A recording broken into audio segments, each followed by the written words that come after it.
Today, it's just an artifact, a perfectly restored piece of history that lives on, long after the regime that created it has perished. Once a lethal weapon of war, like a wasp, its bright markings served warning to all sharing the skies that this was a machine of which to beware. Of the many aircraft that fought the aerial battles of the Second World War, this was arguably the most legendary, the Messerschmitt Bf 109. Without question, it was the most famous Luftwaffe plane ever to take flight.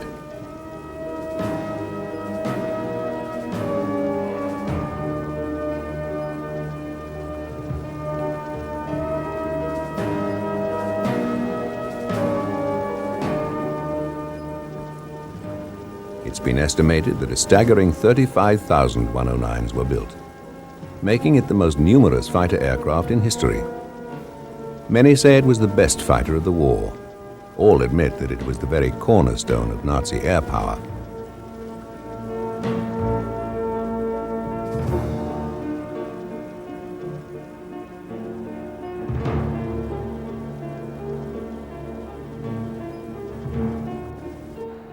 And yet, despite these incredible numbers, very few 109s survive today.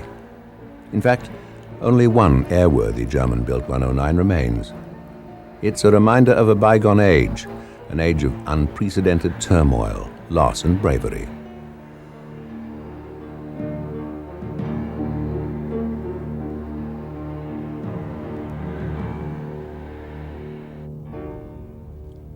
Despite its German markings, this Messerschmitt was actually built by the Spanish, who still had 109s in production over 10 years after Germany's defeat.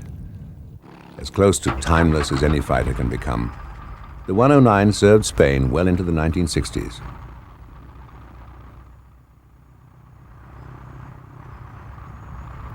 Still evident are the sleek, purposeful, and menacing lines, once so familiar in the skies of a cowering Europe.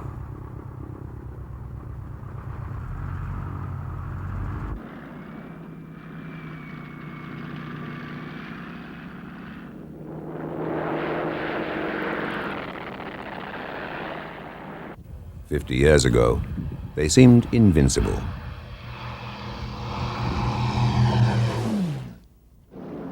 Manned by the ablest young men of Germany, they flew to victory time and again.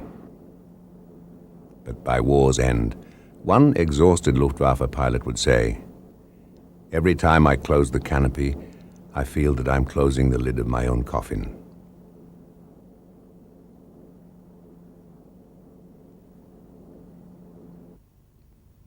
These armorers and mechanics are readying a pilot's aircraft for yet another mission. With 3 cannon and 2 machine guns, the 109 was a formidable weapon. Unlike Allied airmen, Luftwaffe pilots had no rotation system during the Second World War, which is why they were able to chalk up so many kills, and why so few survived. Although a tremendous camaraderie existed between them, in the air, each man was terribly alone.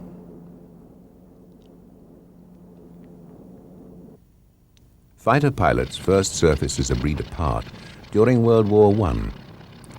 The successes enjoyed so briefly by immortals such as Oswald Bölker and Manfred von Richthofen, the latter perhaps the most famous fighter pilot in air combat history, are legendary. The tenacious von Richthofen, whose 80 kills outnumbered any ace of the war, became, like many dashing fighter pilots of the period, an internationally recognized hero. Their steeds, usually biplanes or triplanes, were primitive, construction was crude, weapons unpredictable. Powered by an Oberursel rotary engine and lubricated with castor oil, von Richthofen's favorite mount was the Fokker DR-1 triplane.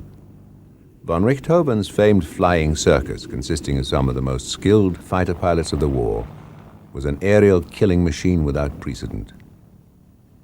But their glory was very fleeting. On the average, the life expectancy for a fighter pilot was just 6 weeks. Little consideration was given to the pilot's comfort or safety. Parachutes were frowned upon as unmanly and bad for morale. Pre-flighting the machines was circumspect. In general, pilots trusted to fate and luck to bring them back alive.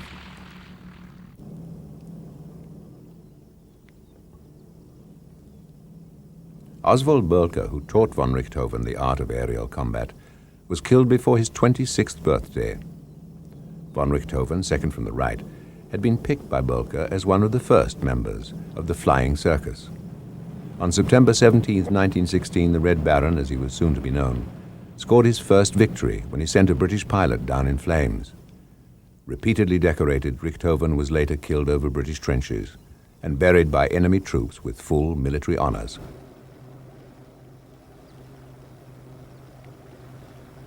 Among Bölker's students was another young ace who would go on to become the commander of Hitler's Luftwaffe. The cherubic pilot's name was Hermann Göring. Upon inheriting von Richthofen's command of the Flying Circus, he attempted to alter the combat philosophies laid down by Bölker. This did not endear him to the veteran pilots in the unit. However, like von Richthofen, he was awarded the Blue Max. Credited with 22 kills, Göring survived the war, and during the 1920s moved into Germany's explosive political arena. Within a decade, he would ascend to a position of incredible power as part of the newly formed National Socialist regime under Adolf Hitler. During the First World War, Bölker's concept of the Jaster, or Aerial Pursuit Squadron, was wholeheartedly put to use by a determined but outnumbered German Imperial Air Force. This Jaster of Fokker D-7s, seen in 1918, represented the most advanced technology of the era. At the end of World War I, what remained of German society faced a grim and uncertain future. With its military forces decimated and its physical and political infrastructure in ruins, the German people were left with few options and little hope. But even greater disaster awaited them. Under the Treaty of Versailles, the once mighty German Wehrmacht was restricted to 100,000 men, but Prussian commanders interpreted this to mean 100,000 officers. In turn, a large clandestine army of irregulars emerged, and later also the weaponry needed to equip them. However, Germany's feeble democracy, the Weimar Republic, couldn't resuscitate the nation's anemic economy. Soon, a desperate populace fell eagerly into the hands of right-wing zealots.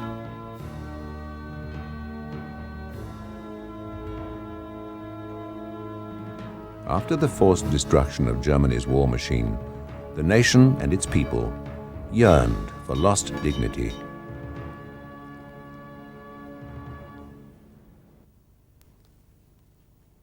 The Treaty of Versailles forbade Germany military aircraft, but over time, civil aviation slowly re-emerged, and several small outfits came together to form the national airline Lufthansa. By 1927, Lufthansa was looking for a new passenger plane, and the Bavarian Aircraft Works, whose design team was headed by Willy Messerschmitt, submitted this 10-seater design, the Model 20. The first Model 20 crashed. Lufthansa demanded the return of its investment, driving the Bavarian company into financial ruin. For designer Willy Messerschmitt, this debacle created an opportunity. He started his own aviation company soon afterwards, but not before engaging in a heated argument with the Lufthansa director responsible for the M20's cancellation. That man was Erhard Milch, a pragmatic bureaucrat with a reputation for getting things done. Once he and Messerschmitt fought, the seeds were sown for a bitter feud that would last for decades. The M20's failure and the limitations imposed on military aviation at Versailles channeled Messerschmitt's energies towards smaller civilian planes. This is the M21, notable for its swing wing function for storage. It was just one of the many novel ideas that earned Messerschmitt a reputation for innovative design. By 1932, the Nazi Party had gained control of the German Reichstag, and Hitler immediately took up the task of appointing party members, or at least those very sympathetic to the cause, to positions of power throughout the fabric of government. Behind his immediate colleagues lay an intricate network of well-chosen followers, each placed in a key position vital to creating the new Reich. One of those men was Erhard Milch. Remarkably, Milch was half Jewish, but he was given a major role in military aircraft development nonetheless. To remove any stigma of the last war's defeat, Germany's Air Force took on a new name, the Luftwaffe. But in rebuilding, its designers looked to the past. A starting point was the Pfalz D-12 biplane fighter, one of the first to feature an all-metal fuselage.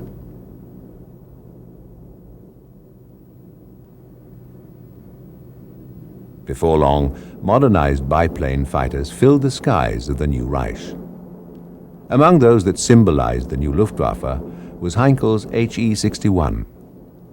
But by 1934, it too was outdated, and the search began for an even more modern fighter. One early candidate was the Arado 80, a streamlined monoplane. With an open cockpit, it was built with a fixed undercarriage, although originally planned with retractable gear. Its disadvantage was excessive weight, and it never went into production. Another contender was Focke-Wulf's 159, built with a retractable undercarriage and an enclosed cockpit. Its major feature was a parasol wing that made it more maneuverable. But this too was declined because the wing made crash landings more dangerous and reduced speed. The leading candidate for the contract was the Heinkel 112. It had a retractable undercarriage and open cockpit, but the Heinkel company fighter was basically too heavy. Moreover, its wing was both complicated and exorbitantly expensive. Over time, Heinkel tried to improve the 112 with a lighter version, and also built the Model 110, which was lighter still. In the end, none of these planes got the bid. Instead, the contract went to a rank outsider, an aircraft which had been all but excluded from the competition.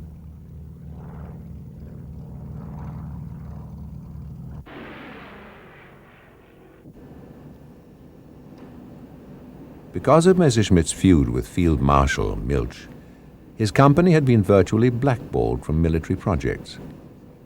Even so, with quiet confidence, they'd built a single-engined light aircraft known as the Messerschmitt 108 Typhoon. With retractable landing gear, the basic layout of the 108 was clean and simple. It boasted advanced features that made it an extraordinary performer.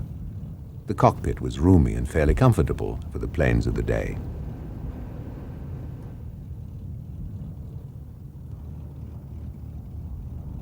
To prove the strength of his design, Willy Messerschmitt entered the 108 in the Around Europe race. And though it didn't come in first, its overall performance made it a real winner. Onlookers were so impressed with the plane that Milch was hard-pressed to justify his bias against Messerschmitt.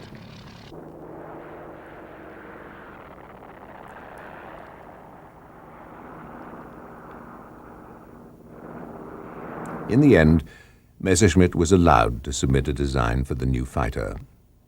But a vindictive Milch made it painfully clear that even if the company won, somebody else would build the plane.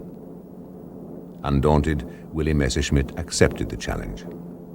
Messerschmitt immediately set about refining the 108 to streamline it even more.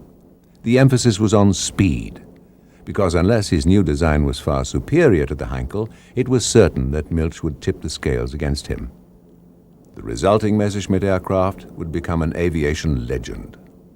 Labeled the 109, it was a sleek-looking monoplane with an enclosed cockpit and retractable landing gear.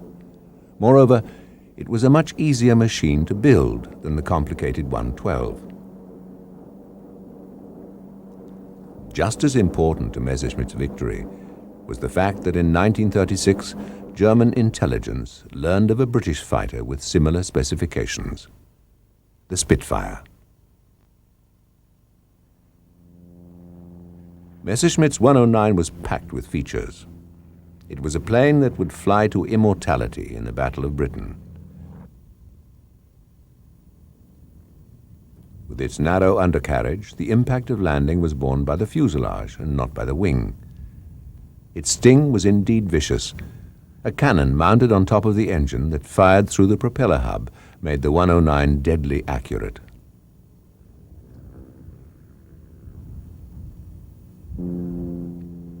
The wings were light and could be taken off quickly.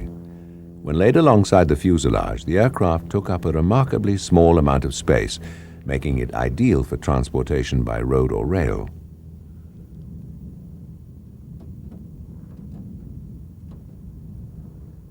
The fuselage was menacing and lean, and the canopy small and restrictive.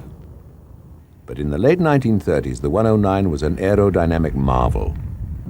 And because it was so inexpensive to build, large numbers could be manufactured.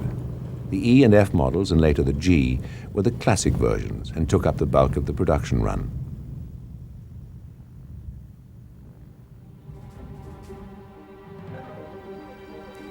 The 109E model, or Emile as German flyers called her, first went into battle in the Spanish Civil War. Called the Condor Legion, some 6,000 Luftwaffe airmen aided Franco's nationalists and gained vital experience there that would serve them well in the years to come. In Spain, a new generation of Luftwaffe fighter pilots was blooded. But even though the 109 showed formidable combat prowess, the machine still had shortcomings. Gunther Rahl, the third-ranking fighter ace of all time, explains. The 109 was a very sensitive aircraft with a very tiny cockpit and with a very short stick, and with the problems were with a high and narrow strut undercarriage, which caused for a newcomer sometimes some problems when he had to answer the throttle for takeoff and push the stick forward to get the tail up. Then you had to get opposite rudder immediately to counter the torque effect. The one thing in action was, you had to get used to it, we had these slots in the 109, particularly against the Spitfire. When we came in a tough fighting and turning the aircraft at a high speed, with high speed load on then the wings came out just by gravity, caused stalling and slapping the wing, which was a disadvantage. We had this framed cockpit, and furthermore, we had behind your head steel plate to protect your head. You protected your head, but you took off your vision to the back, So we put in the cockpit at the early days a mirror. But just due to the vibration of the airplane, you couldn't find anything in the mirror. And if you saw somebody in the mirror, it was about the time to bail out, it was right behind you. Although the Messerschmitt 109 had an advanced aerodynamically efficient airframe, like all proven fighters, the key to its success was its engine. And for many 109s, it was the Daimler-Benz 600. Even today, it's possible to see one of these unique power plants, thanks to the hard work of the Messerschmitt restoration team at the Imperial War Museum at Duxford. Restoration team member Ian Mason explains. The engine you can see here is a Daimler-Benz DB605A engine from the Messerschmitt Bf109G. The engine itself is fairly conventional in layout, straightforward V12, except that it's inverted. If you're used to things like Merlin engines or Allison engines or anything of that sort, they nearly all tend to be an upright V with the carburettor in the center here. Now, the Germans turned that upside down and replaced the carburettor with a fuel injection unit, which gives you a much speedier response on the engine. When you hit the throttle, you get an almost immediate response. And also, you don't have any negative G problems, which is very important, Battle of Britain time. Even by today's engineering standards, the Daimler-Benz engine was magnificent, as the team found when they had it inspected by Rolls-Royce. So they took it down to their shop and measured it and found it was right bang in the middle of these very tight tolerances. And their words to us were, for God's sake, don't damage the crankshaft because we couldn't make another one with the equipment we've got today. So obviously when you think they made about 100,000 of these engines, to keep those sort of tolerances says a lot about the German industry of the 1940s. German engineering was renowned for its precision, and the Daimler-Benz 600 series carried on the tradition well. The engine was perfectly matched to the Messerschmitt airframe and could be replaced in a matter of hours. That kind of turnaround meant that the 109 could be back in action in just half the time needed to ready Britain's Spitfires.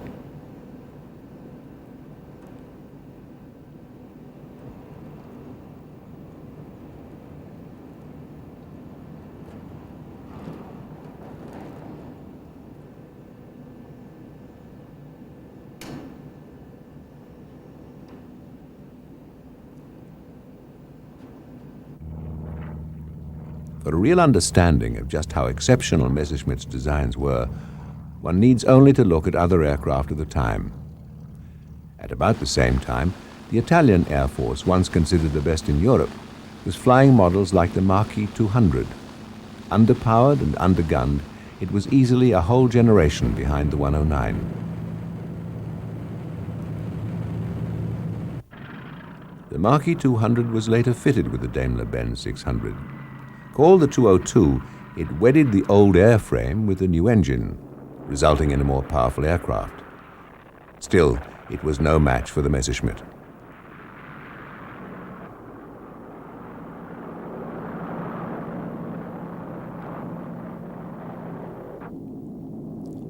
The Soviet Air Force had its own inline engine fighter. Early model MiGs were still in development in 1939, but later in combat against experienced 109 pilots, they seldom had a chance. The United States, too, had single-engine fighters in service. The Bell P-39 Airacobra had a cannon that fired through the nose hub, much like the 109. But unlike the Messerschmitt, the Aerocobra's engine was mounted behind the pilot and connected with the propeller via a long shaft. The pilot got into the cockpit through a door, much like entering a car.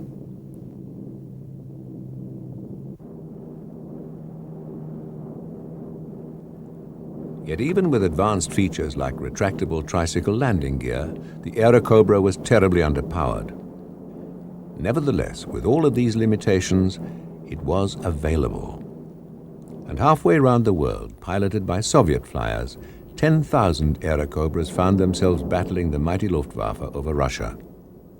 German 109s, faster and more maneuverable, cut them down almost at will. In 1939, another aircraft under production in the US was the P-40. It used an Allison engine similar to the P-39s, but had a much more conventional layout. Lacking a supercharger, it wasn't very good at high altitude. France's best fighter was the De Watine D-520. Rushed into production by a nation tensely awaiting the Nazi onslaught, they were no match for the 109. 1939 saw the RAF with two principal fighters ready for war, each one a classic, the Hawker Hurricane and the Supermarine Spitfire. The Spitfire was the plane that would turn back Goering's Luftwaffe and would pose the greatest challenge to the 109. Both British aircraft were powered by the superb Rolls-Royce Merlin engine. The Hurricane was slow, but its superior range of 600 miles enabled it to stay in the air longer than the 109. The Spitfire, much faster and more maneuverable than its adversary, could not climb as high nor dive as steeply as the German plane. The stage was set for an air war the like of which the world had never seen.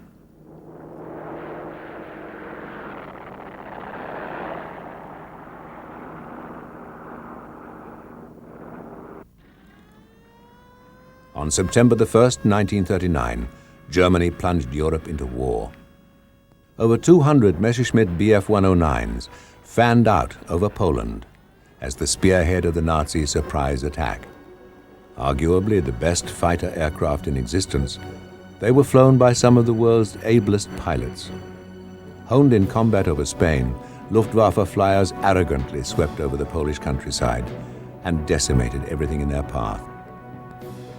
Supporting the ground forces storming through Polish territory, the Luftwaffe was confronted by about 300 enemy aircraft. Many were caught on the ground, helpless against the German juggernaut. The Poles mounted a heroic defense, but it was in vain. By the time the smoke had cleared, the Polish Air Force had ceased to exist. Smashed and strewn across the land it was meant to protect. The Luftwaffe lost less than 80 aircraft.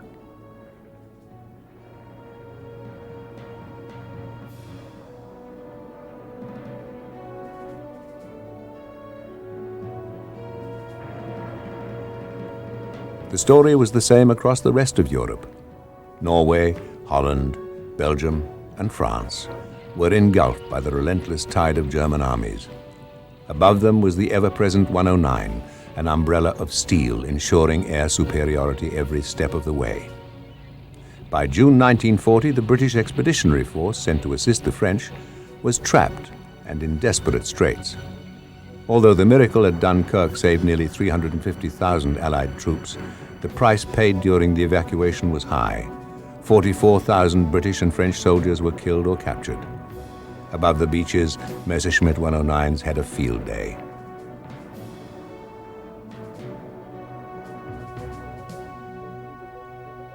With France's defeat, Germany turned its attention to Britain.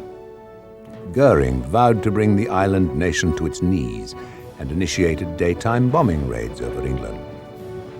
The bomber's primary escort was the 109.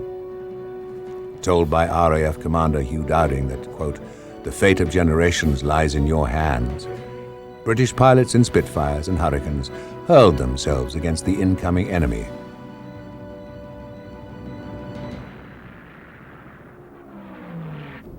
Hitler announced, "I prophesy that a great empire will be destroyed." In spite of the Führer's optimism, however, the 109's weakness became painfully clear. With a cruising range of just 410 miles, pilots had only 20 minutes fighting time against the enemy. Of 12 109s returning from one mission, 5 barely crash-landed onto French soil, and the other 7 ditched in the Channel. Although the British had far more Hurricane fighters in service, early on RAF pilots learned to set these slower planes against enemy bombers, while the faster Spitfires kept the 109s busy, thus burning up their precious fuel.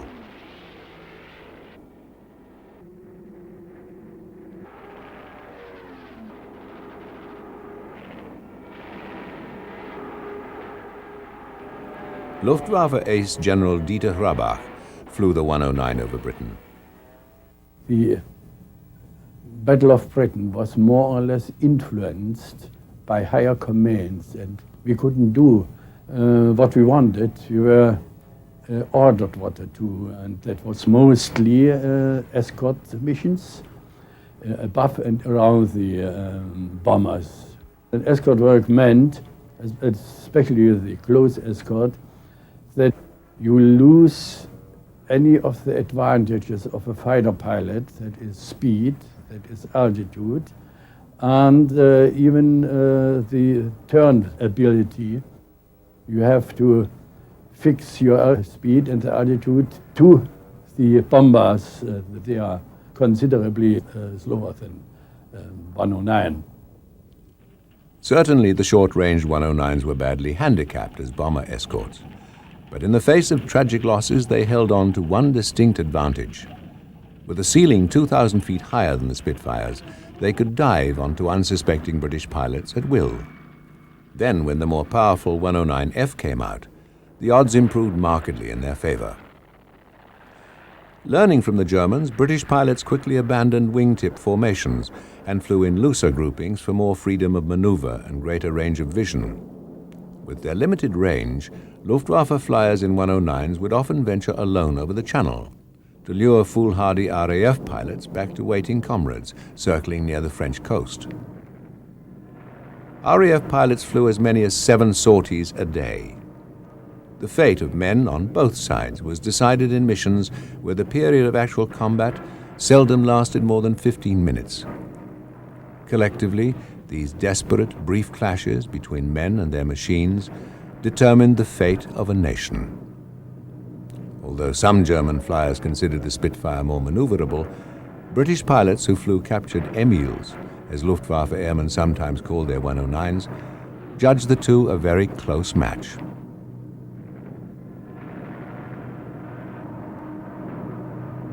General Dieter Hrabach was more than just a pilot. He was also a trainer and mentor to the Luftwaffe flyers in his command. His job was to combine and hone man and machine to a single purpose. Each pilot had his own aircraft. If it was not available, then he could take and substitute. But normally he has his own aircraft. And with his own aircraft, he had his own first mechanic, his own second mechanic. And normally, you know, we had in Germany this four aircraft. We call it Schwarm. These four aircraft, they belong always the same man responsible for the weapons, and one man who will be always the same for hydraulics. So this crew belonged together, these four aircraft, four pilots, and the mechanics on the ground, they are flying with their pilots when their aircraft went away, hoping and wishing and praying for that he comes back, and maybe comes back successfully. The man in this aircraft was successful. Not only was he an excellent fighter pilot, but he possessed natural leadership qualities which came to the fore during his service in Spain. Ultimately, this led to his appointment as General of Fighters. Werner Mölders was an inspiration to young pilots. Although Mölders answered only to Goering, he distanced himself from the high command, preferring instead to be with his men. This devout Catholic was not ashamed to say he often experienced fear before combat, and the shock that always followed. A flyer first and a general second, he did much to revive the spirit of Richthofen.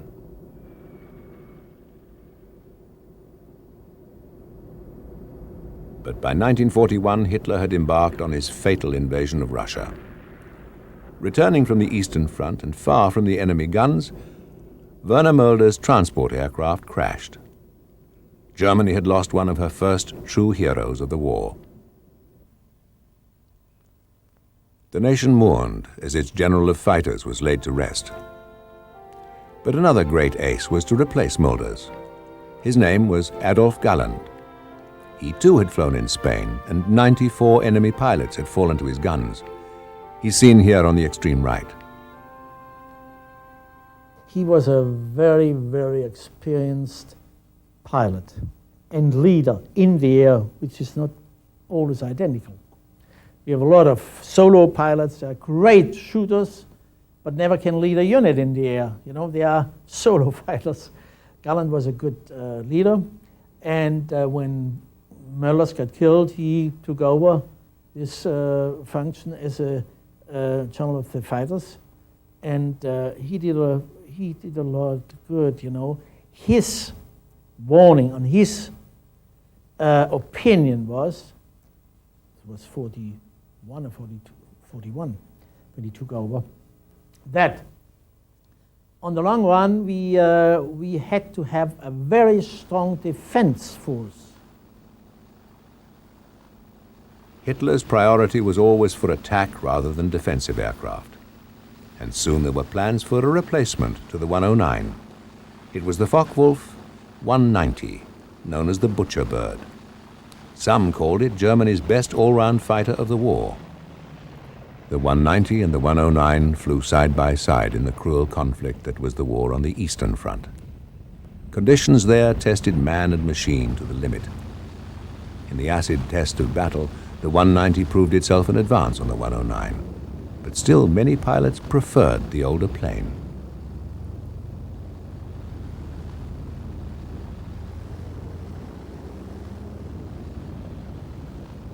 In the west, armadas of bombers began to lay waste to the German heartland. Still, Hitler insisted on building offensive bombers of his own. The government said, no, we have to produce fighters, fighters, fighters. But they come pretty soon. And he was right. By the spring of 1944, many German aces like Rahl were being transferred from the Eastern Front to face American daytime bomber groups. By now, the American Air Force had received longer range, more heavily armed and much faster fighters like the Republic P-47. For the first time, US fighters could escort their bombers deep into Germany as they hacked at the heart of the Third Reich. Now the path lay open for Allied air groups to do what Goering had sworn was impossible. Long-range bombers like the Consolidated Liberator and the Boeing B-17 were making daily tracks into Germany under heavy escort. 109 fighter pilots tensely awaited their arrival. We listened to the radio of the 8th Bomber Fleet over in England. You know, when they tuned off their radios, we listened to that and we could figure out what's going on this day. And so I get the first warning, and we went to 15 minutes alert, and subsequently 10, 5, and commander said, okay, now they are approaching and their escort is in this area. Then he said, okay, scramble.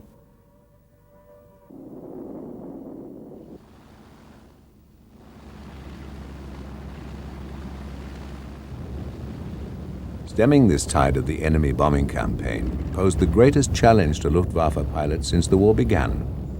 109s and 190s flooded west. But in spite of their efforts, German civilians would die by the hundreds of thousands in Allied bombing attacks.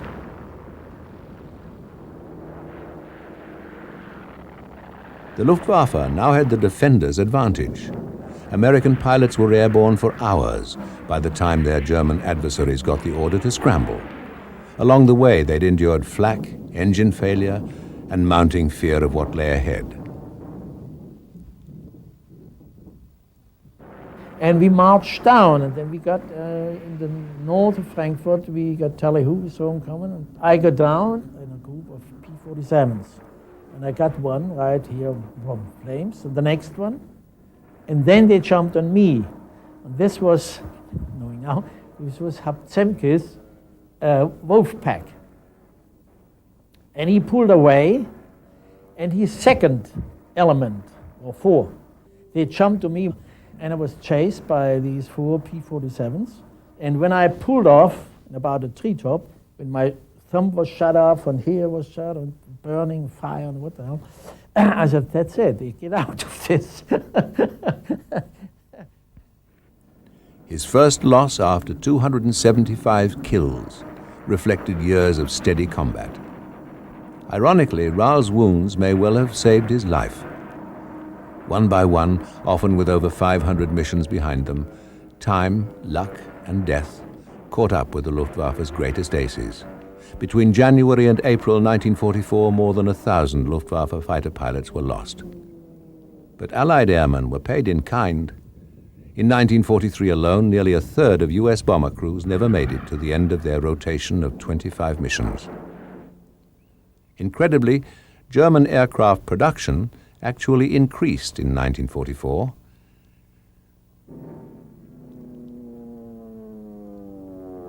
American escorts returning from missions did enormous damage to targets of all kinds.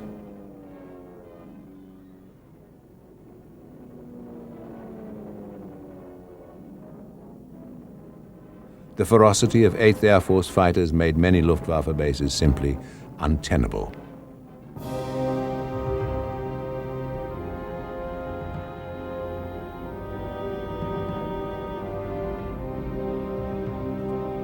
Prowling American fighters became so numerous that the larger airfields had literally to be abandoned. A shell of the proud force that had vanquished all of Europe, Luftwaffe groups resorted to hiding their aircraft in nearby forests.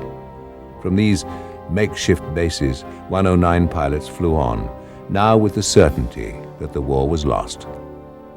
Luftwaffe airmen were the only arm of protection left to Germany's urban population. Erhard Milch warned that without them, the enemy will be able to play football with the German people. This knowledge steeled them to fight to the bitter end.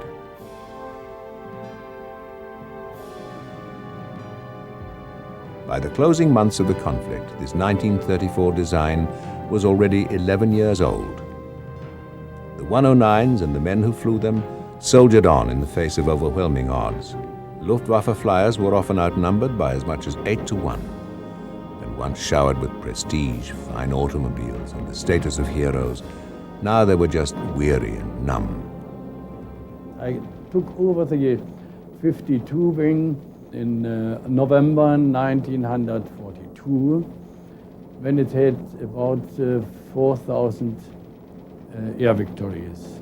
And I left it 2 years later, in October 1944, and it had more than 10,000 air victories.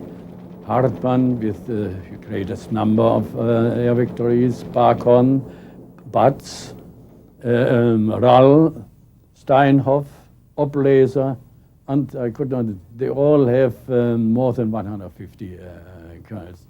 And that was a success. I have had excellent men in command positions. Parts and fuel became desperately scarce, but the 109 held up well under primitive conditions. Its engine was rugged and its airframe sturdy. Even the narrow-track landing gear eventually proved as robust as the rest of the aircraft. The Luftwaffe's greatest aces logged the majority of their kills flying the 109. Even admitting that many reached their amazing totals fighting inferior aircraft on the Eastern Front, they dwarfed the numbers compiled by Allied aces, which seldom topped 30 kills. Thousands upon thousands of Luftwaffe pilots flew their last missions in the 109, and the kill marks on the sides of Allied fighters were mute testimony to their final seconds in the cause of Germany's defense.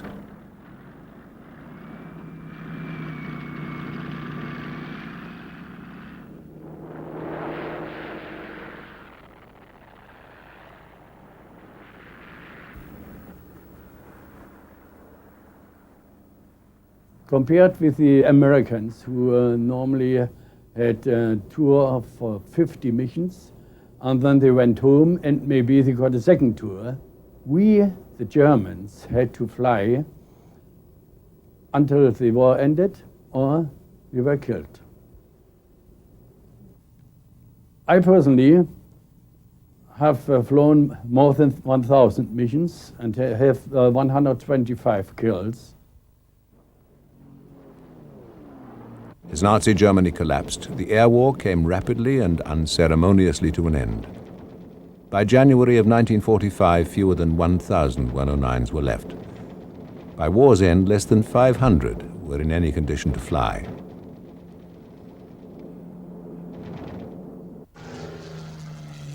The Allies captured some 109s during the war and maintained them for experimentation and propaganda purposes.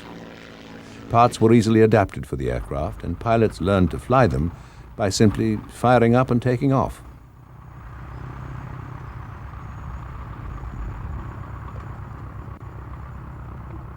The captain at right field and flight test as the operations officer, and when we had 2 109s and 2 Focke-Wulfs to fly, and as soon as they were ready, I put myself on the top of the list. And my first flight was in the 109.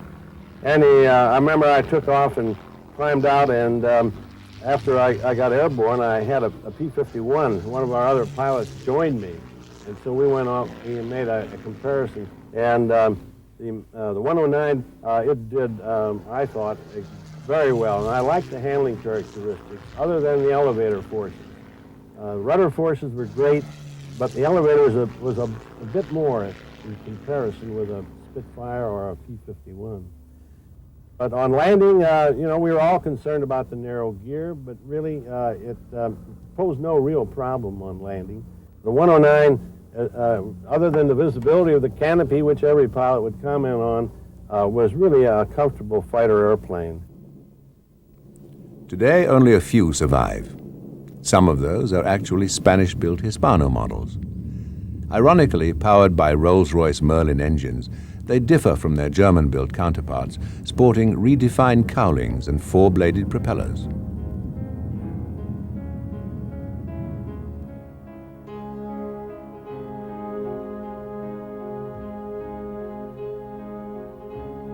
The originals are few and far between, and they're considered precious additions to museum collections around the world.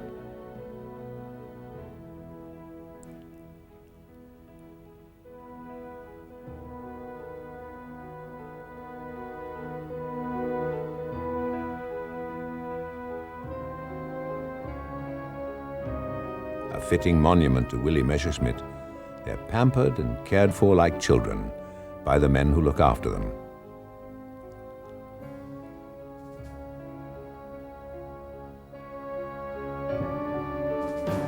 Each reflects hundreds of hours of work on machines that in their day inspired both fear and respect.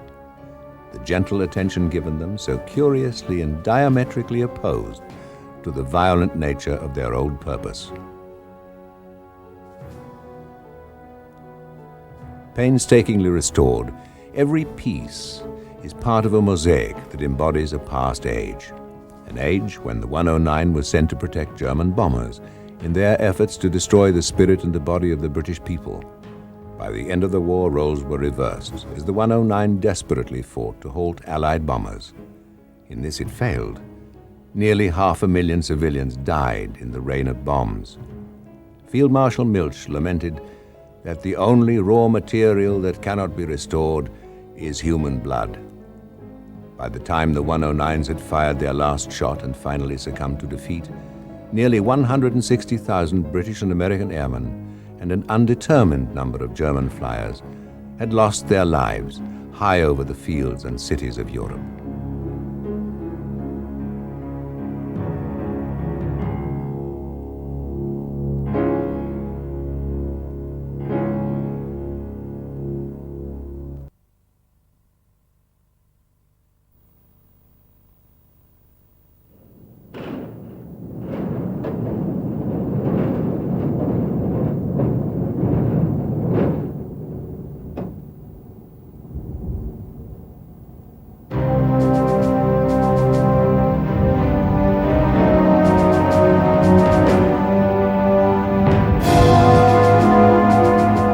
Just outside Phoenix, Arizona, stands the Champlin Fighter Museum with its magnificent collection of historic aircraft.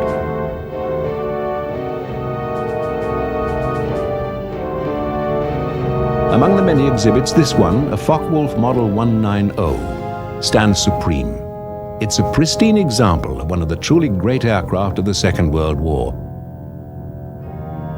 Revered by pilots on both sides, the 190, in its various forms, saw service wherever the Luftwaffe fought from 1941 onwards.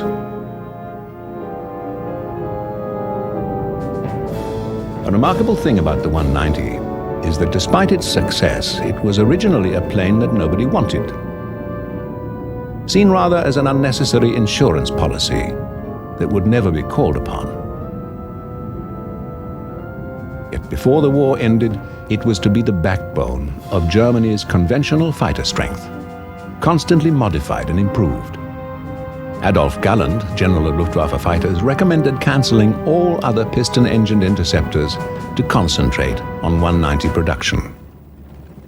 It takes many skills and disciplines to perfect an aircraft like the 190, and in the end it must be the result of team effort. But if any one person can be identified with the success of this model, and the drive behind its ultimate adoption by the Luftwaffe, that man was Kurt Tank. Tank had previously designed aircraft for the Focke-Wulf Company when it competed unsuccessfully against the fabled Messerschmitt 109. Certainly by the late 1930s, the 109 was seen as invincible and in no need of replacement for years to come.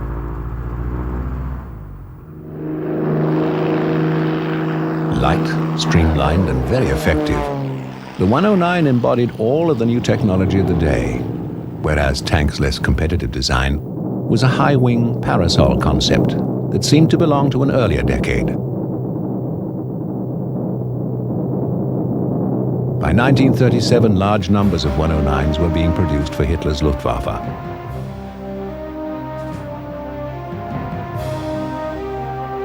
After the failure of his first fighter, Tank went on to concentrate on other concepts. Very much a leader, he inspired other designers, and as early as 1936, he brought together the talents that produced one of the most advanced airliners of that time. The FW-200 Condor wouldn't have looked out of place as a post-war airliner. In the event, wartime needs overtook the airliner concept, and the FW-200 was pressed into service as a long-range maritime reconnaissance aircraft, which plied the Atlantic, often working in conjunction with U-boat raiders. The 200's only serious flaw was its weak undercarriage.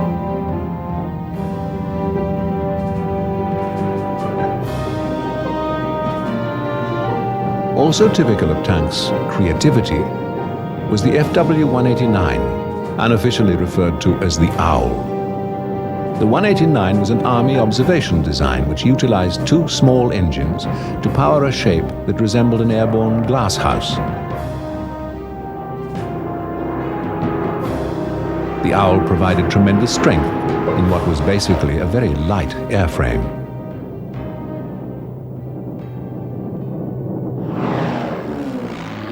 Much respected by those who flew it, this simple yet honest design would see service throughout the Second World War as probably the best of its type available anywhere. In 1937, the war was still distant and Germany reveled in its newfound prosperity.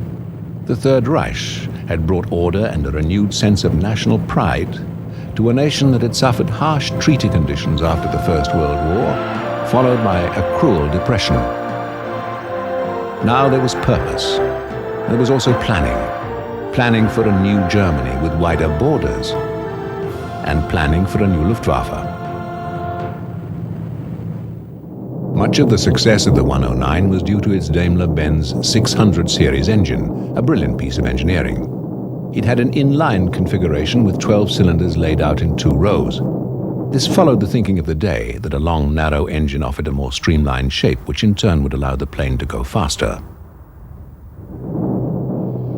The 600 series was also used in the Messerschmitt twin-engine fighter, the 110. It offered the same advantages: low drag, higher speed. And as always in the design of fighters, the constant quest was for speed.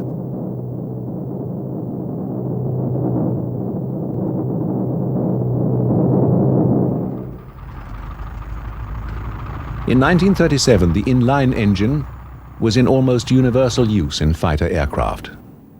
British Hurricanes utilized the Rolls-Royce Merlin, providing a similar combination of a powerful engine and a streamlined airframe. This is the Vought 141, an American pre-war design that was never adopted, but one example was sold to Japan. It was later quite wrongly held that the Empire used it as the basis for its own fighter designs. Rather than using an inline engine, the 141 employed an air-cooled radial concept, with the cylinders arranged in a circle around the crankshaft.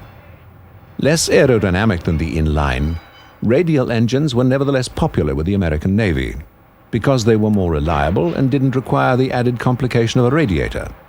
They were also shorter, and thus more planes could be carried on the deck of an aircraft carrier.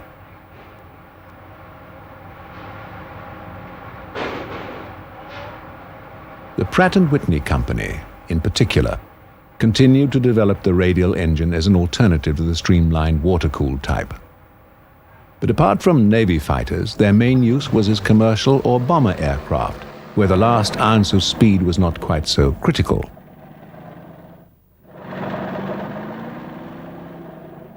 In the early 1930s, some of Pratt & Whitney's sturdy radial engines were sold to Germany, and later were manufactured under license by the BMW company. Despite the success of the Messerschmitt 109, there were still some people in the Luftwaffe who insisted on the need for a second fighter. Daimler-Benz simply couldn't produce more engines, and for this reason, a Focke-Wulf design was accepted as a backup, because it utilized a BMW radial, which was less in demand. Kurt Tank and his team had support for their idea from several sources. Earlier, there had been the Howard Hughes H-1 Racer. It too utilized a radial engine and so lacked a smooth, pointed shape. But the overall output from the power plant, coupled with the plane's other aerodynamic features, resulted in a formula that still provided one of the fastest aircraft of its time. Clearly, Tank was impressed by the design, which also featured a wide-track undercarriage for safer landings.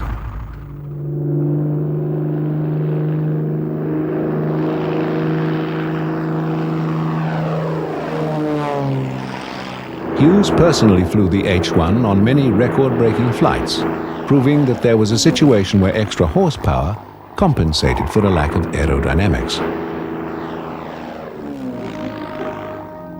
Another successful application of the radial, which Tank would almost certainly have known about, was the early development of Japan's A6M0, produced for the Imperial Navy. This design was still secret in 1937. It used an American-designed cowl which surrounded the engine and provided a limited amount of streamlining. But it derived its speed and maneuverability from its light weight.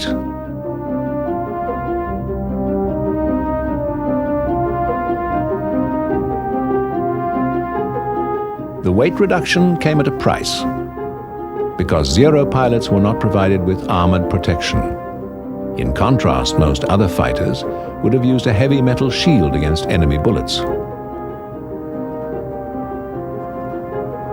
Other features were also sacrificed, like self-sealing fuel tanks, which would have provided added safety but increased the aircraft's weight.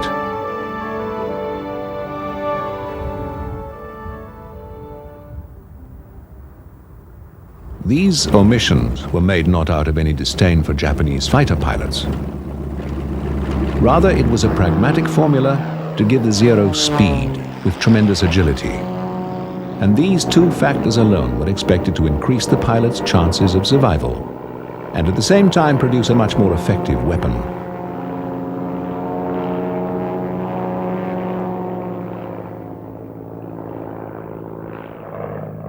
There's no doubt that the Zero's formula was successful, and it did demonstrate that with some improvisation it was possible to use radial engines and still obtain high speed. The question was, how could you do this in an all-metal aircraft with modern safety features? German engineers designed a special aerodynamic cowl, which provided only the smallest inlet for air, but increased the flow with a unique fan mounted behind the propeller.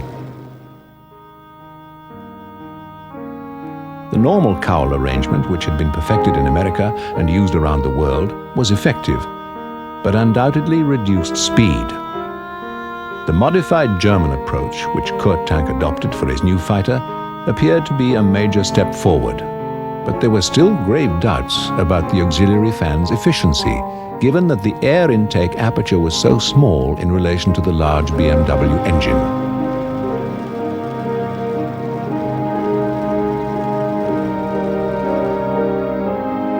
But there was no doubt about the plane Kurt Tank put behind the engine. Sleek and streamlined, strong and yet simply built, the Focke-Wulf Model 190 was a design masterpiece. By early 1939, the jigs and tools necessary to assemble the 190 were being put into place. But right from the start, the plan was not only to have an aircraft for mass production, but to have production spread amongst a number of subcontractors, each one turning out large numbers of specific parts. Even in 1939, long before Germany suffered Allied bomber raids, the German High Command could see the merits of mass production through a decentralized supplier system, which would continue turning out the tools of war in small factories that would be elusive targets for the Reich's enemies.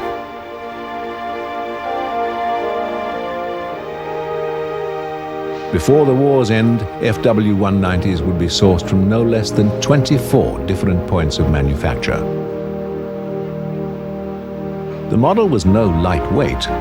Fully fueled at takeoff, it would weigh almost 10,000 pounds, as against 8,000 pounds for its Messerschmitt counterpart. But the extra weight made for a stronger plane. This paid major dividends and allowed the model to survive in the worst of conditions.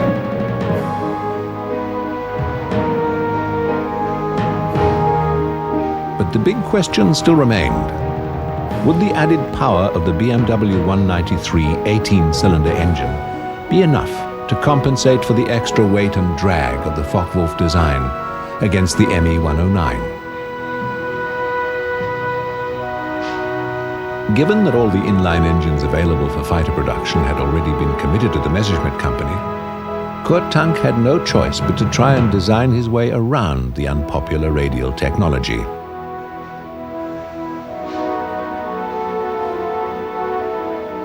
When this prototype was nearing completion, few would have imagined it to be the first of over 20,000 FW-190s. Another difference from the Messerschmitt was that whereas the 109 had demountable wings joined to the fuselage by a single spar, Kurt Tank's plane used very strong wings which were bolted together as one piece before the fuselage was positioned above. And even the joints were concealed behind an aerodynamic plate to increase strength and speed.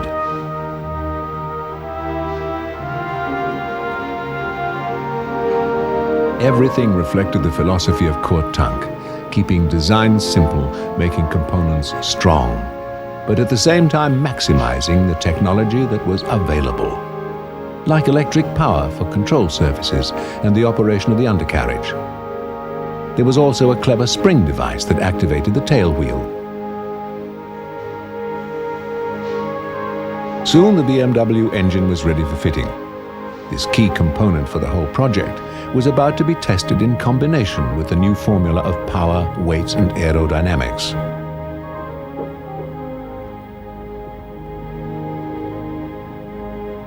On June 1, 1939, with Focke-Wulf's test pilot Hans Sanders at the control, the first 190, known as V1, taxied down Bremen's airfield to put the new theories to the test.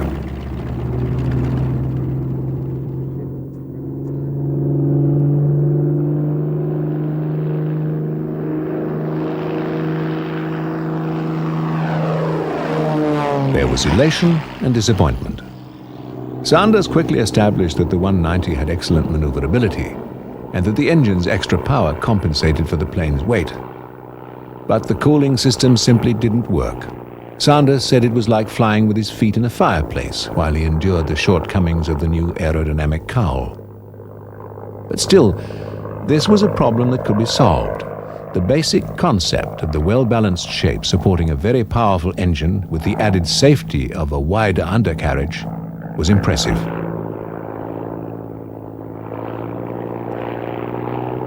And as with all prototypes, it would take time to perfect the idea, and still more time to put improvements into production. In the middle of 1939, the Wehrmacht needed just a little more time for many of its new inventions to be perfected. And it achieved this with one of the greatest charades in history.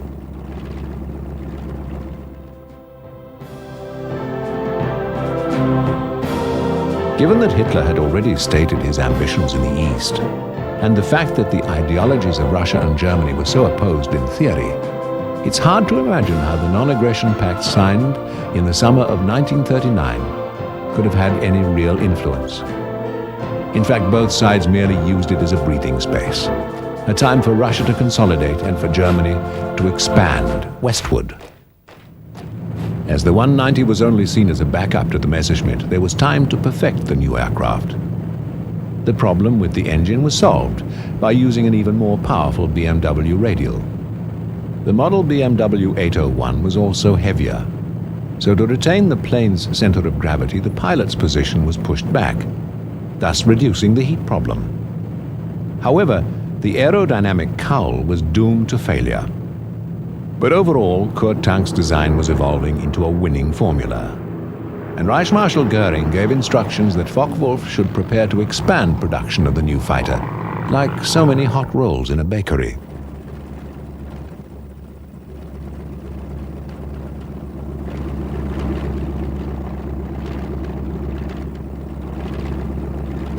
Production Model 190s reverted to a conventional cowl, and with the pilot now further away, he was completely insulated from excessive heat, although an internal cooling fan was still provided behind the plane's propeller. The fact is that the small aerodynamic benefit from the original cowling system was easily offset by the added power of the new engine. And it was the BMW 801 radial that contributed so much to the success of the early Model 190s. It also gave the pilot a massive shield against a head-on attack. And because there was no complicated radiator system, there was simply less to go wrong. There was also the advantage of accessibility. Ground crews could reach almost every corner of the power plant for quick and effective repair.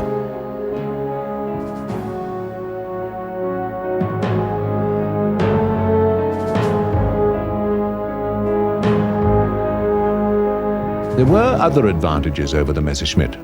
The 190 had a high canopy which offered the pilot all-round visibility, and in an emergency the Perspex hood could be blown off with explosive charges.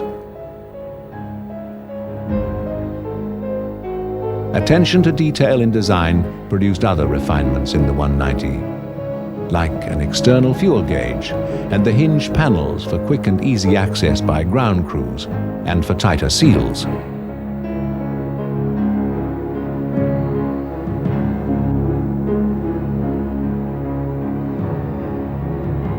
There was even a footplate provided on the wing, so that crews didn't dent the softer covering panels.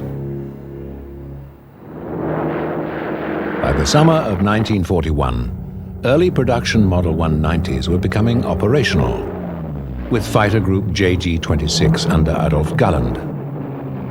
Then on the 27th of September, 190s engaged British Spitfires over the Channel for the first time. The result was a staggering defeat for the British. The RAF also had other problems because Messerschmitt had continued to upgrade its 109 with its F and G models. And now the debate raged within the Luftwaffe as to which was really the better German fighter. It was largely a matter of opinion. Werner Seitz, a Luftwaffe pilot, explains. I liked that 190 very much. It was a much better airplane than the 109. You could curve it, you could fly fast, high, you could practically do everything with that aircraft. Was wonderful. So only a handicap, what had happened with the 190, when you take that plane out to your takeoff, you couldn't see very much. So that very large radial engine took away your vision. And but you get used to it, so you be more careful. But flying that plane was a lot of fun.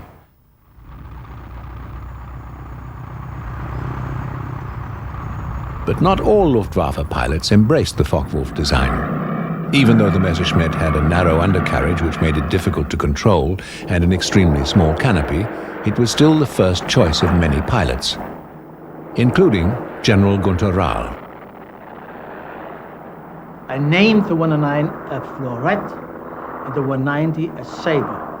The 90 was a rocket aircraft, but the 190 had a very good setup of weapons. They had 4 weapons around the engine, or very close to the engine, and you can find that the serious kills in a day, up to 13, 14, like Novotny had, were done with a 190. But Novotny gained most of those kills over Russia.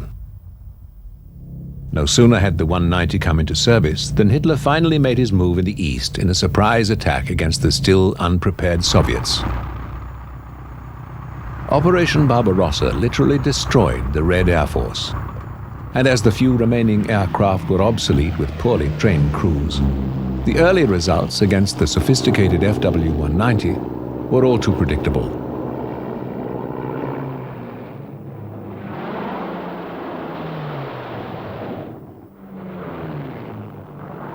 The Russians didn't have any experience. The pilots were not trained in tactics. They flew very obsolete equipment, maybe from the Spanish War. The main bulk of their fighter fleet was the J-16 Rata, with a nickname, and the J-153, a biplane. And so the outcome was, they suffered tremendous losses. By December 1941, on the other side of the world, Germany's ally, Japan, was also preparing for a spectacular success. The Imperial Navy's Mitsubishi Zero, the plane which had earlier proved that radial engines still had a place in a fighter aircraft, was about to make its mark in history. Together with torpedo and dive bomber carrier planes, Zeros began their attack on the American 7th Fleet, based in Pearl Harbor.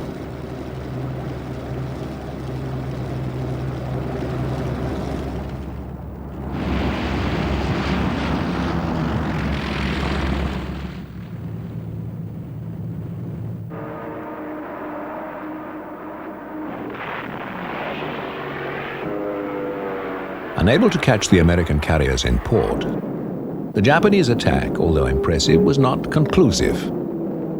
It did, however, achieve an adverse result for Germany. 24 hours after the raid, Hitler declared war on the United States, and thus sealed the fate of the Reich. American production capacity was enormous. By early 1942, hordes of giant four-engined bombers, like the Boeing B-17 Fortress, flying from bases in England, slowly began to test the theory of high-altitude strategic bombing. Using powerful turbo superchargers, the B-17s operated at 30,000 feet above Germany, where the FW-190's radial engine was stretched to the limit.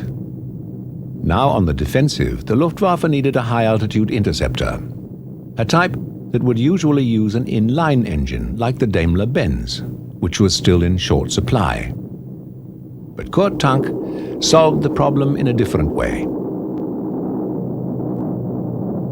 This is the Junkers Model 88. It was a versatile bomber that used several different engines, amongst them the Umo 213. Round in shape, it looked like a radial, but was in fact a V12 inline engine with a circular radiator just behind the propeller. Unlike the Daimler-Benz, the Umo engine was in plentiful supply, and in a bold move, Tank arranged for this engine to be fitted to the 190.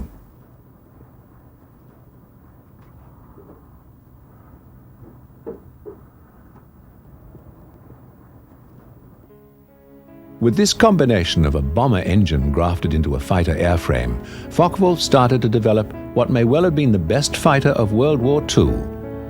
Of course, the shape of the Umo engine considerably added to the overall length of the new aircraft, the D-Series, as this model became known.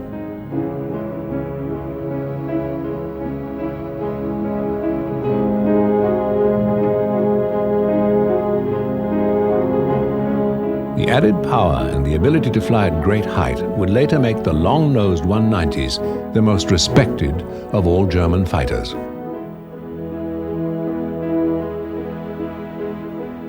In developing the D-Series, Focke-Wulf had to confront the same problems as with the original prototype. By putting more weight ahead of the wing, an adjustment had to be made to the rear to achieve balance. To Tank, the solution was simple. He merely inserted a crude distance piece to extend the aft section by some 10 inches.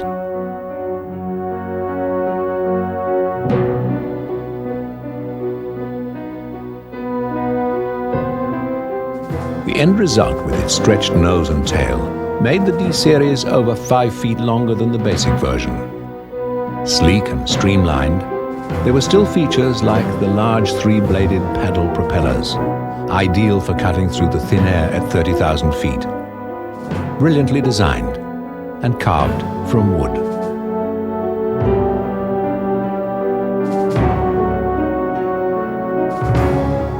The D-Series also enjoyed many of the proven features of the 1940 design. The wings, undercarriage and cockpit were all much the same as in the radial-powered short-nosed version, which still remained in production.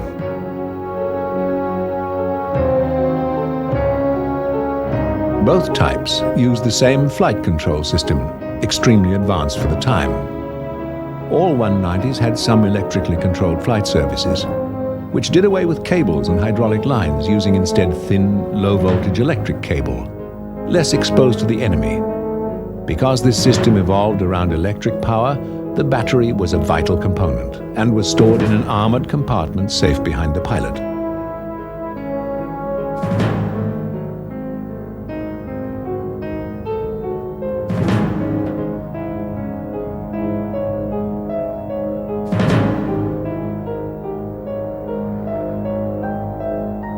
Even as the D series was being developed, there were plans for a still more advanced version, stretched yet again, and this time with longer wings.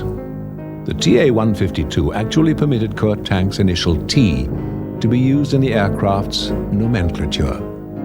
The only time this privilege was ever extended to a German designer, as against the company he worked for. But then Kurt Tank was no ordinary designer.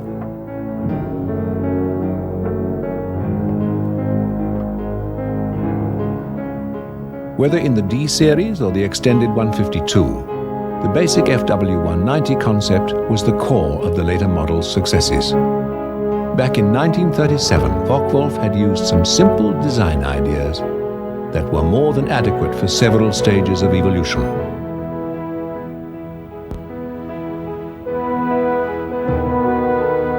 However, as good as the new generation of high-altitude planes were, they came too late.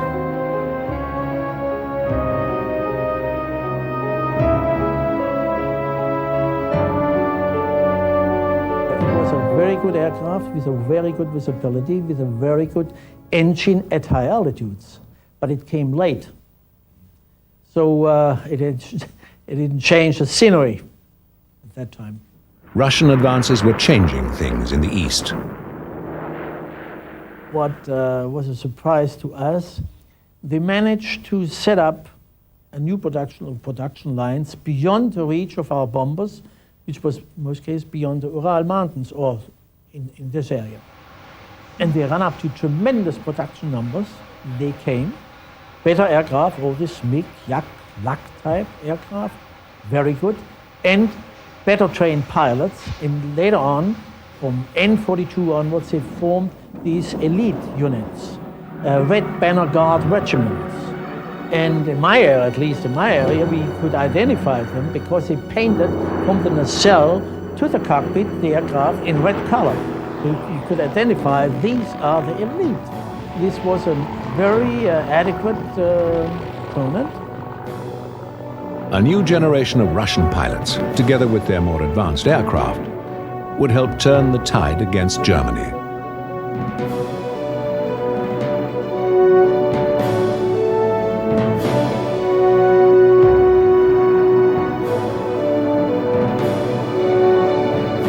Still, the 190 had yet to reach the limits of its versatility. The Russian campaign had shown that the basic German ground attack plane, the Stuka, was obsolete. And when its replacement, the Messerschmitt 210, did not materialize, the reliable 190 was put forward as a substitute. Though not designed specifically to fill this need, the 190 was flexible enough to be adapted. The 190 attack version, or F series, was much like the basic short-nosed design, although with extra hard points to mount bomb loads on the wing and under the main fuselage. The result was a basic fighter design able to carry bombs as a dedicated attack plane.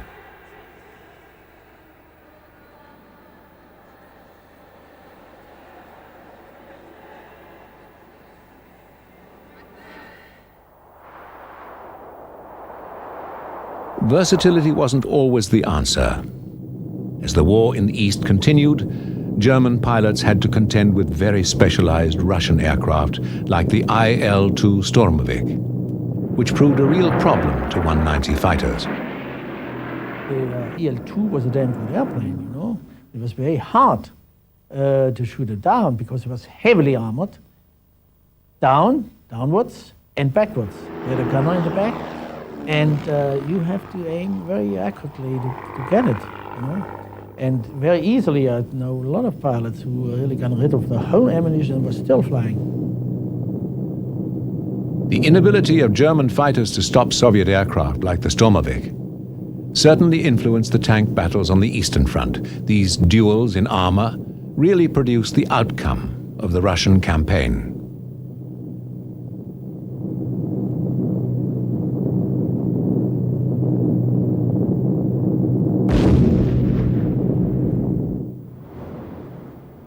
Adding to Germany's plight, huge quantities of Allied munitions were now being shipped to the south in a campaign to ensure that Russia lacked for nothing in her fight against Germany.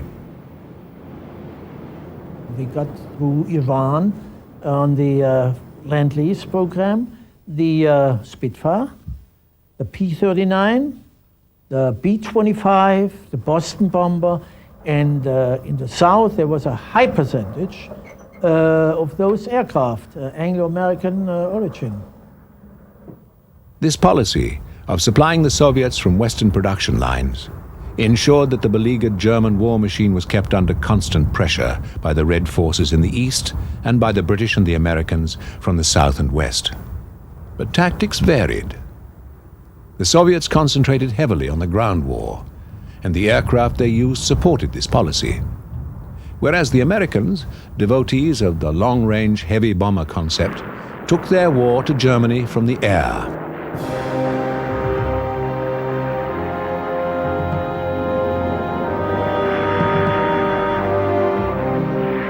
By the end of 1944, American daytime bombing was putting dreadful pressure on Luftwaffe fighter defenses.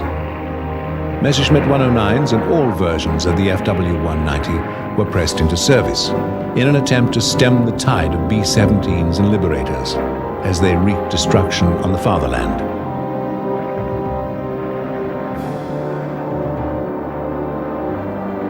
But the success of US bombing could only come after the planes had battled past the German defenses.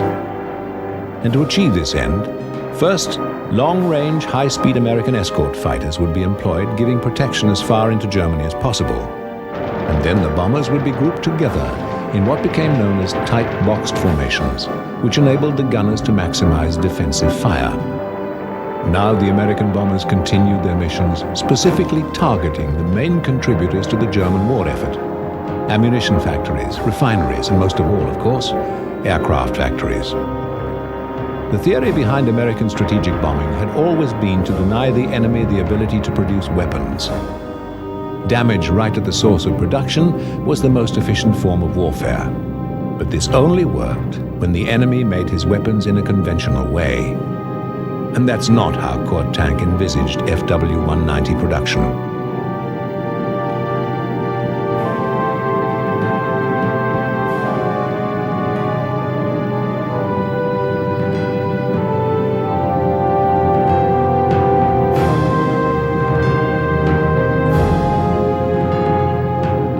Hundreds of subcontractors spread across the nation actually increased the supply of parts despite the bomber attacks. And the flow of new 190s coming off the production lines continued, to the amazement of American planners.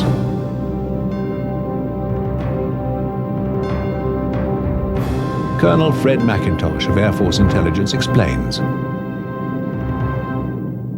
They were made in sections in small factories, and then they were put together at an airport. And then the airplane, even then, may or may not be flown from there but towed down the highway to the place to where the engine could be involved or whatever was necessary.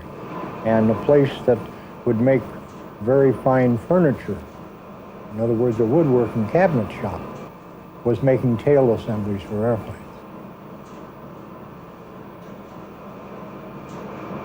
What the 8th Air Force had to contend with was a well-organized network of cottage industries, almost impossible to identify as a strategic target. These tiny factories worked on, completely immune to the 8th Air Force's endeavors.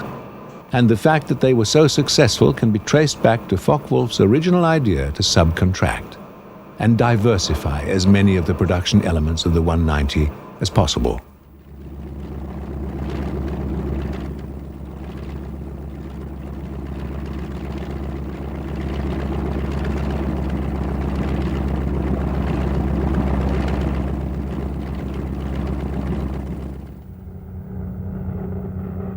Even as the war rolled on to its conclusion, the basic radial-powered 190 was still a match for anything that the Allies could put into the air. But Allied designs had improved. Planes like the Republic P-47 Thunderbolt, which had also been designed around a radial engine, arrived in large numbers and with well-trained pilots.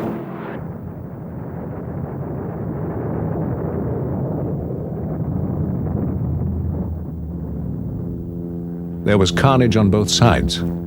And often the B-17s that did get home brought with them plenty of evidence of just how effective German 190s were in the defense of the homeland.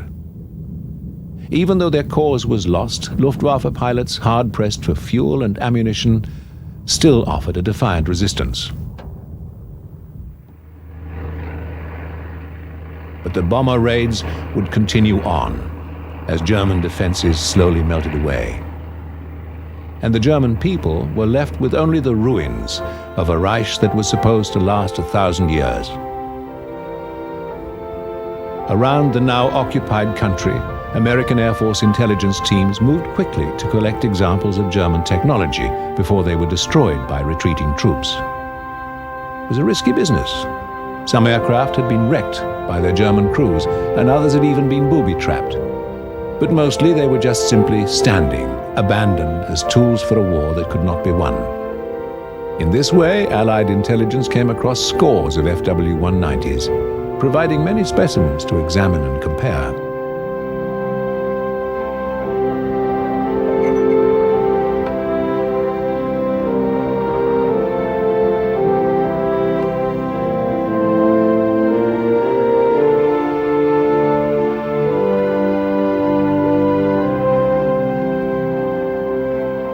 Of course, the Allies already had a few captured 190s, so they were well aware of the design philosophy behind the plane.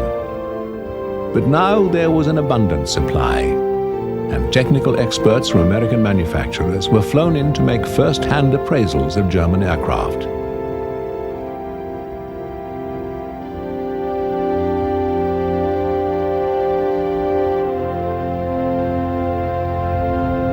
Men like Bell Aircraft Chief Test Pilot Jack Willems. I checked him out, gave him a cockpit check in a Focke-Wulf that I had already checked and flown, and he took off. Now, he is an American-trained, competent test pilot and winner of several races in the Thompson Trophies in Cleveland.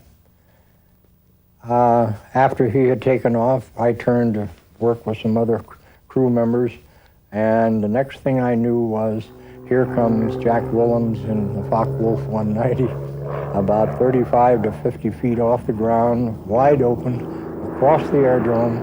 He pulls it up, rolls it several times, and Shondell's away.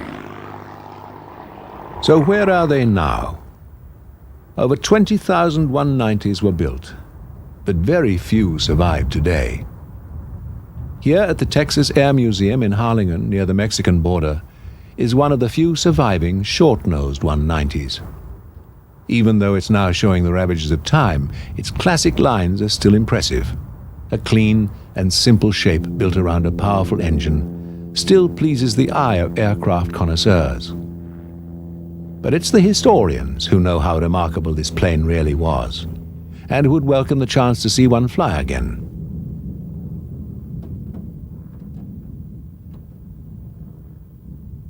They may have to wait for several years before the Texas plane is rebuilt to that standard. But in the interim, the same beautiful proportions can sometimes be seen in the blue skies of Texas, courtesy of a committed private aircraft builder, David Jones, who talks about his passion and the plane he built.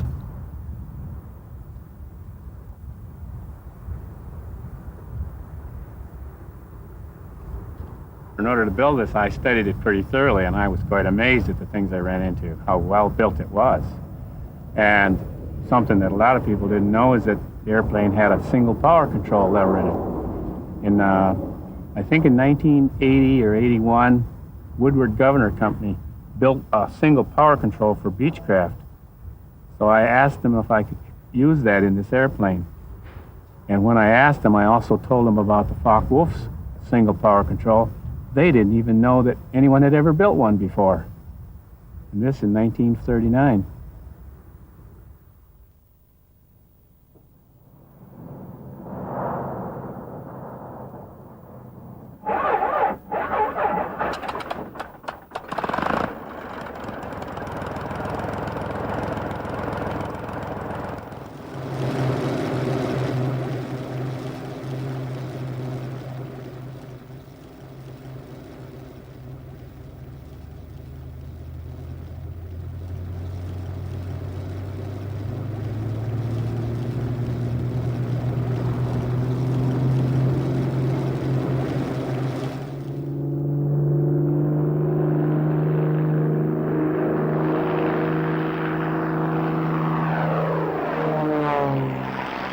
David's replica of a wartime 190 is made to 3/4 scale. And of course it has a different engine. But all of the proportions are exact, so this remarkable reproduction flies in the same impeccable manner for which the originals were so famous, and which endeared them to Luftwaffe pilots as they fought their way across Europe.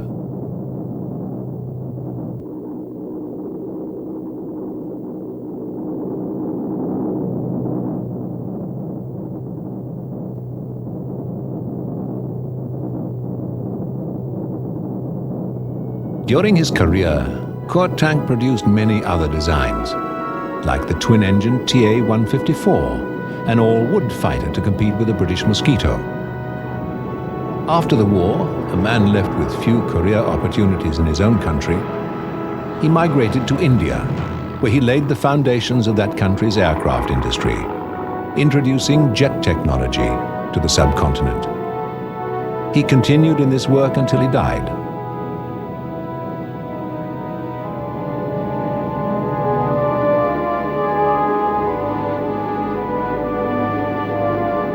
Famous for many achievements in a full and productive life, the high point of Tank's creativity must be the Focke-Wulf 190, a plane that was ordered as an afterthought, a backup for the Messerschmitt 109. It was only allowed into production because it used unpopular radial engines. German engineers worked to design their way around the radial's problems, and despite failures with the aerodynamic cowl, achieved a compromise where added power skirted round the problems of aerodynamics. The radial engine survived its critics and was later adopted by both American and British fighter manufacturers. The FW-190 went on to carve its name in military history as one of the world's greatest fighting aircraft.